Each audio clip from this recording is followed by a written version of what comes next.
when problems can become blessings. Kaya po siguro matapos ang ating pag-aaral na ito, yung mas marami mga problema, mas blessed uuwi. Problems can become blessings when they teach us about our mortality and limitations. Madalas ang tao, pag walang suliranin, if everything goes well, nagiging mayabang, palalo, akala natin, kaya na natin lahat, kaya na natin kahit sino, kahit ano. Pero pag nagkakaroon ng mga suliranin, muli nakikita natin yung mga bakod na hangganan ng ating magagawa. Hangganan ng ating kakayanin sa buhay. Naaalala natin tayo ay tao. Tayo ay hindi Diyos. At hindi pwedeng maging Diyos-Diyosan. Psalm 22 verses 19 to 21. But you, O Lord, be not far off. O my strength, come quickly to help me. Deliver my life from the sword, my precious life from the power of the dogs.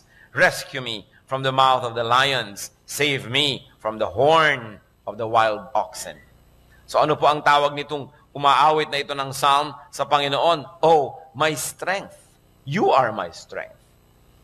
Pero maaaring malimutan ng tao pagka siya ay masyadong matiwasay, masyadong mariwasa, masyadong matagumpay, matahimik, mapayapat, masaya, malimutan niya kung sino ang Diyos. At siya ay malasing, at siya ay umasta na pakala mo mga Diyos-Diyosan. Problemlessness can blind, can desensitize, can even intoxicate people. Kaya napakaganda po ng dasal sa Proverbs 30, verses 8 to 9. Give me neither poverty nor riches, but give me only my daily bread. Otherwise I may have too much and disown you and say, who is the Lord? Or I may become poor and steal and so dishonor the name of my God. Napakalalim ng panalangin na ito. Sabi, huwag niyo naman po akong gawing mahirap, pero huwag niyo na rin akong gawing sobrang mayaman. Sabi niya gano'n. Ibigay niyo lang po kung ano yung kailangan ko at kung ano lang yung sapat.